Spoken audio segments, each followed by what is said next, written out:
All right, so get this right. For this deep dive, Yeah. you guys have really dug up something special. Oh, yeah. We're talking a full-on declassified CIA psychological profile of Hitler from, get this, 1943. Wow. Wartime intel, the real deal. Talk about trying to get inside the head of, well, one of history's most infamous figures. Yeah, I can't even imagine what that must have been like, trying to predict like what a mind like that would do next. Right, so how do they even approach that? What kind of picture of Hitler were these analysts painting back Mm. then? And, what can we even today learn from it?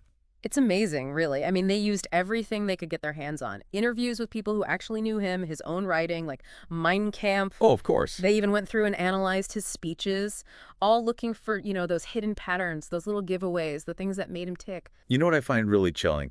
They labeled his personality as contagious. Like that word alone Yeah. just sends shivers down my spine. What did they even mean by that? They were really struck by this drive he had, and it wasn't just ambition, it was more than that. It was like this burning need to overcome every humiliation, whether real or imagined, and seek revenge for every injustice he felt he'd suffered. Oh, wow. And here's the really scary part. That drive, combined with, you gotta admit, he had certain charisma. It drew people in. Even with all his flaws, people were just drawn to him. So he was compensating for some deep-seated insecurities, Exactly. projecting an image of strength to mask the weakness he couldn't face. Right. The profile really digs into this inferiority complex he had, especially when it came to, of all things, physical weakness. Which is kind of ironic, right, when you consider his whole obsession with brute force and military power. It's like he craved what he felt he lacked most. Exactly. That actually makes the fact that he admired Mussolini so much, well, even more interesting, don't you think? Here's this imposing figure, this dictator, who embodied everything Hitler, at least on the surface, felt he wasn't. And it goes deeper than just admiration, actually. Oh. The analysts actually suggest that he projected those insecurities, the things he hated about himself, onto other people, specifically Jewish people. Wow. It's like he couldn't bear to acknowledge those perceived weaknesses in himself, so they had to be pushed outward. Blamed on someone else. Yeah, they had to be someone else's fault. It's much easier to attack what you hate in others than to confront it within yourself.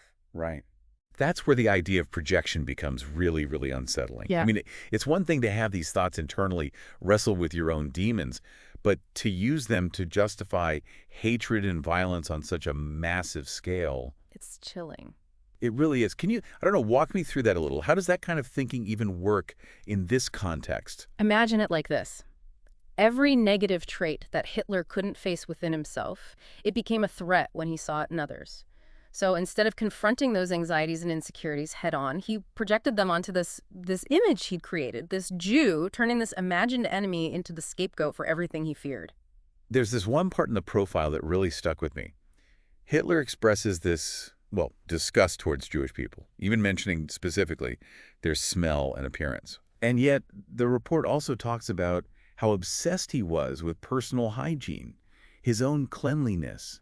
It just felt like such a powerful example of this projection you're talking about. It is, it really is. It's like he's projecting his own anxieties about being, I don't know, impure or unclean onto this entire group of people. And it's a contradiction, obviously. Yeah, it is a huge one, but it's also incredibly telling. It really reinforces this whole idea that he's externalizing his own internal turmoil, making it everyone else's problem. It's like looking into a distorted mirror, isn't it? Like his own internal world is warping his perception of the outside world. Yeah. To the point where it becomes dangerous for everyone else. This profile also touches on something else I found really interesting. His relationships with women. It even speculates about him potentially being asexual. I know that's a very sensitive topic, obviously. Yeah. But one I think is worth exploring, at least in this context. Yeah. The analyst suggests that, maybe there was some kind of traumatic event early on in his life. Perhaps he witnessed something like intercourse between his parents when he was very young, something that could have had a profound impact on his views about sex and relationships. And, of course, it's impossible to know for sure. Right. But it's definitely something they felt was worth considering, especially given how little information they had to work with at the time. And, trauma can have such a profound impact on how we interact with the world, how we see others, how we form relationships. And then you have to wonder, when someone carrying that kind of internal struggle attains that level of power, It's a terrifying thought. what are the implications for everyone else? For an entire nation? For the world? It's a chilling thought. And it speaks to a larger question that we still grapple with today, don't we? How much are our leaders, the people we entrust with power, shaped by their own personal demons, by their own unresolved traumas? It's a thread that runs through history. It really does. And understanding that, being able to recognize it, feels incredibly important. Now, I do want to touch on something else this profile really digs into, and that's his relationship with his own father. And that was, well, to say it was complex is probably an understatement. Yeah. They noted that Hitler actually kept his father's portrait in his study, Oh, wow. right alongside a portrait of Mussolini. Almost as if he surrounded himself with these, I don't know, these father figures, one representing resentment, the other admiration. Yeah, it's almost like he couldn't quite escape, the pull of authority figures, even the ones that clearly he had some issues with. Definitely. And speaking of influence, the profile, it also goes into his speaking style. Right. That uncanny ability he had to just, I don't know, captivate an entire crowd. It's remarkable. Manipulate them. The analysts actually suggest that he had this knack for tapping into people's unconscious desires and fears. Which is, let's face it, a terrifying thought. Yeah. That someone could be that tuned in to what makes people tick and then exploit it on that kind of scale. Oh, absolutely. And you can't deny how effective it was, as disturbing as that is to acknowledge. Not at all. Yeah. And it's funny that, they actually use this phrase, the analysts in the report, they compare his speeches to, get this, verbal diarrhea. Verbal diarrhea, wow. Kind of a strange way to describe it, right? Yeah. But I guess that's what happens when someone is essentially projecting all of their own inner turmoil onto the world. It all comes pouring out, doesn't it? And he wasn't just speaking to these massive crowds. He was pouring his own anxieties, his frustrations into their ears, using all this powerful imagery, these emotional appeals to draw them into this twisted worldview he'd created. This whole profile, it really feels like a window into how manipulation works on such a grand scale.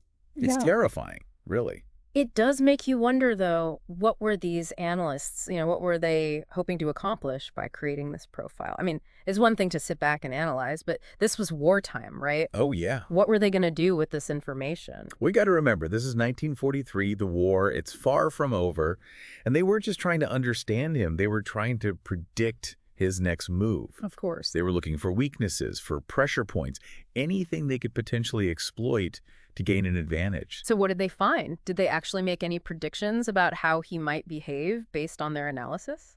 They did. They outlined a range of possibilities from, a complete mental breakdown, which, given the circumstances, isn't that far-fetched. Suicide, assassination, or even the possibility of him just completely handing over control, relying solely on his inner circle. Wow.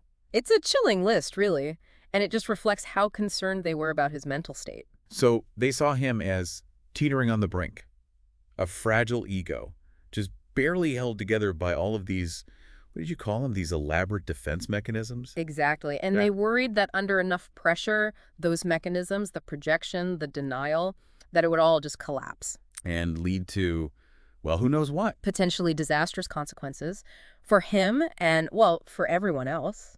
I think what strikes me the most about all of this is how the profile, it forces us to look beyond this, I don't know, this almost cartoonish portrayal of Hitler as, this one-dimensional villain. It's easy to do that, isn't it? It's easy to forget that even monsters are human.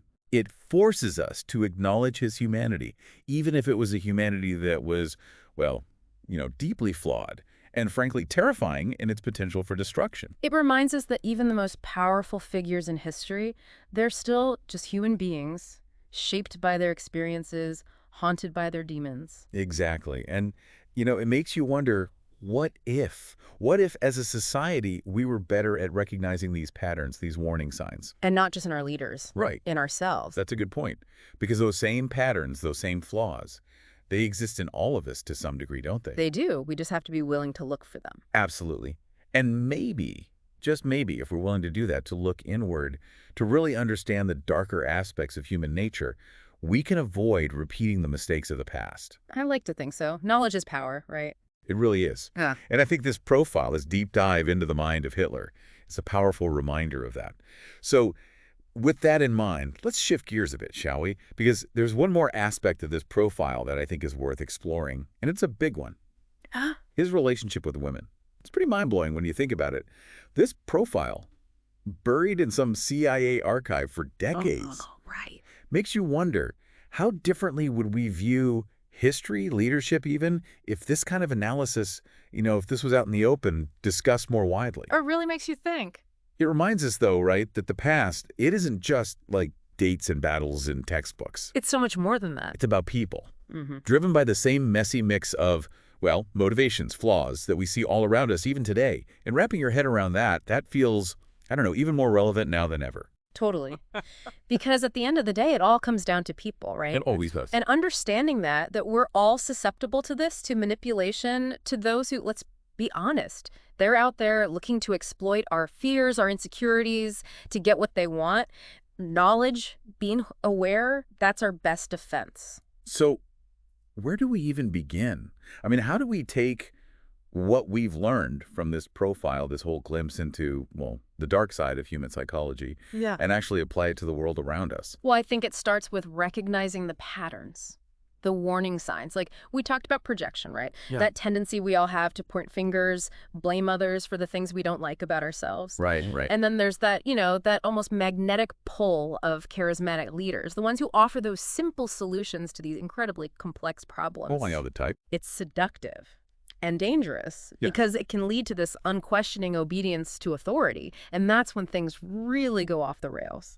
It's about being critical thinkers, questioning what we see, what we hear, and never, ever being afraid to, speak truth to power, even when it's hard, especially when it's hard. Exactly. We need to cultivate this healthy skepticism, right? This willingness to look beyond the surface, to question everything, starting with our own biases, and to engage in dialogue even when it's difficult, even when it makes us uncomfortable. This deep dive, I gotta say, what a journey. We've gone from declassified CIA files to the psychology of manipulation to, I don't know, a call for greater self-awareness and critical thinking. That's quite a ride. It really is. But it all comes back to this, I think. The best way to avoid repeating the mistakes of the past is to understand what caused them in the first place. And that all starts with understanding ourselves. Exactly. Well said.